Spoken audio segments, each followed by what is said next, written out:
mematuhi protokol kesehatan. Masih ingat kemarin dengan 4M?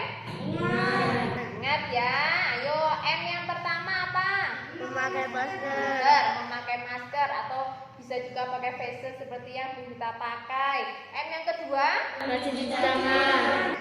Rajin mencuci tangan. Mencuci tangannya juga harus pakai sabun ya, dengan menggunakan air mengalir yang bersih agar kuman-kuman yang ada di tangan kalian itu bisa hilang. Kemudian M yang ketiga? Jaga jarak. Pinter, menjaga jarak. Jadi kita tidak boleh dempet-dempetan dengan orang lain, harus menjaga jarak minimal berapa? 1 meter ya. Kemudian yang M keempat apa? Dari kerumunan. Dari kerumunan, pinter. Contohnya biasanya kalau ada kerumunan di mana? Di mana yang biasanya ada kerumunan? Sepak bola. Pasar, di mall, tempat rekreasi itu ya. Di situ biasanya tempat berkumpulnya orang-orang. Jadi kalau kamu ada di tempat umum harus menjaga jarak. Nah, anak-anak, sebelum kita mulai pelajaran hari ini, kita berdoa dulu ya agar pembelajaran kita bisa berjalan dengan lancar. Hari ini siapa yang mendapat tugas untuk memimpin berdoa? Dimas. Dimas. Yuk, Dim. Di tempat duduk siap, gerak. Berdoa mulai. Berdoa selesai. Nah, anak-anak, setelah kita berdoa, kita lakukan dulu salam dan tepuk PPK ya, agar kita hari ini belajarnya lebih semangat. Yuk, berdiri dulu, kita tepuk dan salam PPK. Tepuk PPK. Religius nasionalis mandiri gotong royong integritas. Salam PPK, salam PPK. Cerdas, berkarakter, menyenangkan, luar biasa, hebat, hebat, hebat. Nah, anak-anak, hari ini materi kita masih tetap di tema 4, yaitu sehat itu penting. Dan kita masuk di subtema ketiga, yaitu tentang cara memelihara kesehatan pada organ peredaran darah manusia. Minggu lalu kalian sudah belajar tentang gangguan organ peredaran darah manusia. Masih ingat? Masih ingat ya? Apa saja sih yang termasuk gangguan organ peredaran darah manusia? Anemia, darah tinggi. Hah? Oh iya, darah tinggi. Apa nama ininya apa? Hipertensi, pinter. Dan masih banyak yang lainnya. Nah, agar kita terhindar dari berbagai macam penyakit itu, maka kita harus menjaga kesehatan. Nah, salah satu cara untuk menjaga kesehatan organ peredaran darah kita yaitu dengan cara rekreasi atau berwisata agar kita tidak stres ya. Siapa di antara kalian yang pernah berwisata? Tidak ada? Ada. Tapi kemana sih? Ke Balikambang, yang lain? Udah deh, ke wisata? Hah? Bener? Kemana? Ke Surabaya. Ke Surabaya kemana? Ke stasiun? Kemana? Oh, ke Bonting ya. Jadi ada banyak sekali ya tempat wisata yang ada di negara kita. Ada yang di pantai, ada yang di dataran tinggi, itu macam-macam sekali. Dan di situ terdapat interaksi antara manusia. Nah, dengan kalian berwisata, itu juga sebagai salah satu bukti bahwa kita itu melakukan interaksi ya. Interaksi kita sebagai manusia dengan lingkungan ataupun dengan orang lain. Nah, berhubungan dengan interaksi manusia, hari ini kita akan belajar dua muatan pembelajaran ya. Yang pertama, seperti kalian lihat di sini ada materi IPS. Nanti kita akan belajar tentang memahami interaksi manusia dengan lingkungan dan pengaruhnya terhadap pembangunan sosial, budaya, dan ekonomi masyarakat Indonesia. Yang kedua, di sini seperti yang kalian lihat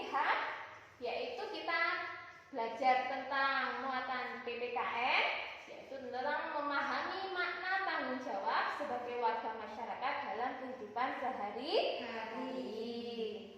Nah, anak-anak, tujuan pembelajaran kita hari ini seperti yang kalian lihat di slide ya. Di sini ada 6 tujuan pembelajaran, yaitu yang pertama, melalui tayangan video kalian nanti dapat membandingkan pengaruh interaksi manusia dengan lingkungan pada daerah pantai dan pegunungan dengan kritis. Yang kedua, melalui kegiatan diskusi, siswa dapat menyebutkan interaksi manusia dengan lingkungan dalam bidang ekonomi pada masyarakat, pantai, dan pegunungan dengan percaya diri. Yang ketiga, yaitu melalui kegiatan membacakan hasil diskusi, kalian dapat menceritakan interaksi manusia dan lingkungan dalam bidang ekonomi dengan tepat. Sedangkan tujuan yang keempat, yaitu melalui tayangan video, kalian dapat membandingkan antara kewajiban dan hak sebagai warga masyarakat dengan bertanggung jawab. Yang kelima, melalui tayangan video, kalian dapat menentukan keterkaitan antara hak kewajiban sebagai warga masyarakat dengan penuh tanggung jawab. Dan tujuan yang terakhir, yaitu yang keenam, kalian nanti melalui kegiatan berdiskusi dapat membuat mind mapping ya, antara keterkaitan hak, kewajiban, dan tanggung jawab sebagai warga masyarakat dengan penuh percaya diri. Jelas ya apa yang kita sampaikan? Anak-anak, masuk ke materi pertama, yaitu muatan pelajaran IPS. Kita akan belajar tentang interaksi manusia dengan lingkungan dalam pembangunan ekonomi. Nah, di sini kita akan menampilkan 2 video pembelajaran ya. Jadi, kamu amati video tersebut dengan baik-baik, kamu simak, nanti kita lakukan tanya jawab. Dan nanti kalian juga akan kita bentuk kelompok ya untuk melakukan diskusi. Jelas? Nah, anak-anak, sebelum kita melihat video tentang interaksi manusia dengan lingkungan, Bu Gita ingin bertanya, siapa yang sudah tahu apa sih itu interaksi? Ada yang tahu? Tidak. Tidak ada yang tahu? Nah, tidak ada yang tahu. Ya, interaksi, baik Bu Gita terangkan ya. Kita jelaskan dulu. Interaksi itu adalah suatu hubungan timbal balik ya. Jadi hubungan timbal balik atau reaksi antara satu orang dengan orang yang lain, individu dengan individu, individu dengan kelompok, kelompok dengan kelompok. Itu namanya interaksi. Dan interaksi itu tidak hanya dilakukan antara manusia dengan manusia, tetapi bisa juga interaksi antara manusia dengan lingkungan, dengan alam, dengan sosial, ataupun dengan budaya. Nah, untuk memperjelas pemahaman kalian tentang interaksi, kita saksikan video berikut ini.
Di video tadi ada dua tempat wisata ya.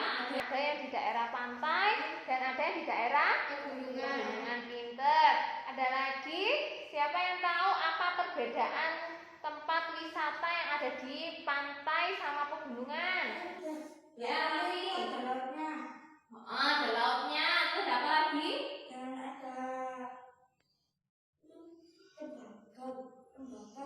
Bakau. Ada apa? Ada hutan bakaunya kalau di pantai. Kemudian cuacanya bagaimana kalau di pantai? Panas. Kalau di pegunungan? Sejuk. Kemudian kalau di pegunungan biasanya wisatanya berupa apa? Seperti di tadi video ada wisata apa itu namanya? Wisata Pujon Kidul. Siapa yang pernah ke wisata Pujon Kidul? Belum pernah? Nah, nanti kalau sudah pandeminya sudah hilang, kalian bisa refreshing ke sana ya, ke Desa Pujon Kidul. Di sana ada wisata pegunungan itu yang dikelola oleh desa. Nah, pasti tempat wisata yang dibangun itu ada tujuannya. Nah, untuk mengetahui apa sih tujuan dan upaya apa saja yang dilakukan oleh pemerintah desa setempat untuk menunjang tempat wisata tersebut. Nah, sekarang kalian bentuk kelompok ya. Kalian bentuk kelompok, satu kelompok terdiri dari 2 orang. Nanti setelah membentuk kelompok, kita akan bagikan LKPD-nya ya. Sekarang kalian bentuk dulu kelompoknya, ayo.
diskusimu dengan Kinasi tentang apa? Upaya pembangunan ekonomi. Silakan maju ke depan. Tujuan pembangunan ekonomi daerah pantai dan pegunungan. Tujuan pembangunan ekonomi daerah pantai dan pegunungan adalah agar semua lapisan masyarakat mendapatkan kelayakan yang sama seperti di kota, sehingga ekonomi di daerah pesisir pantai dan pegunungan menjadi tambah. Tentunya jika ini sudah berjalan dengan baik, dapat menekan jumlah urbanisasi penduduk atau perpindahan penduduk dari desa ke kota. Nah, berikutnya kelompok 2, kelompoknya Dinda. Yuk maju. Presentasikan hasil diskusimu dengan Tafi. Maju Din. Upaya pembangunan ekonomi di daerah pantai memberikan bantuan kepada nelayan agar dapat menggunakan alat modern sehingga dalam proses penangkapan ikan tidak mengganggu lingkungan dasar laut, di mana yang sering terjadi cara cepat menangkap ikan di laut para nelayan menggunakan drone. Pembangunan tempat pengolahan ikan yang memiliki fasilitas pengolahan limbah hasil laut. Pembangunan sarana dan prasarana untuk menarik wisatawan asing dan lokal. Pelestarian terumbu karang. Kenapa ini penting? Karena selain tempat berkembang ikan, terumbu karang yang indah menjadi objek wisata juga. Pelestarian hutan bakau di pinggir pantai sangat penting untuk menekan lebar agresi atau pengikisan pantai akibat air laut. Yuk beri tepuk tangan untuk kelompok 2 ya, sudah mempresentasikan hasil diskusinya dengan baik. Kita beri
penjelasan dari video tadi? Sudah ya, sangat jelas sekali. Tadi semua sudah dipaparkan dalam video tersebut. Nah, coba dari hasil pengamatanmu di video tadi, siapa yang tahu apa itu hak? Siapa? Ya, Pinasti, apa itu hak, Pinasti? Suatu yang telah menjadi milik seorang yang penggunanya tergantung kepada orang yang bersangkutan. Ya, bagus sekali jawabannya Pinasti. Berikutnya, apa itu kewajiban? Siapa yang tahu? Ya, Putri, apa itu kewajiban, Put? Suatu yang harus dilakukan dengan penuh rasa tanggung jawab. Pinter, yang dibaca Putri juga sudah benar tentang apa itu kewajiban. Berikutnya, yang terakhir, apa itu tanggung jawab? Raffi? Tanggung jawab adalah kesadaran manusia akan tingkat laku atau perbuatan yang disengaja maupun yang tidak disengaja. Ya, betul sekali apa yang disampaikan oleh Raffi. Jadi, antara hak, kewajiban, dan tanggung jawab itu hal yang berbeda, tetapi mereka saling berkaitan. Nah, tugasmu tadi, seperti yang Bu Fira jelaskan di awal, kalian buat mind mapping ya, tentang apa sih itu hak, apa sih itu kewajiban, apa itu tanggung jawab. Kemudian kamu cari contoh-contohnya juga ya. Kamu kerjakan sekarang, dikerjakan sendiri, dihias semenarik mungkin. Ya, kerjakan.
tempat duduk, siap, gerak.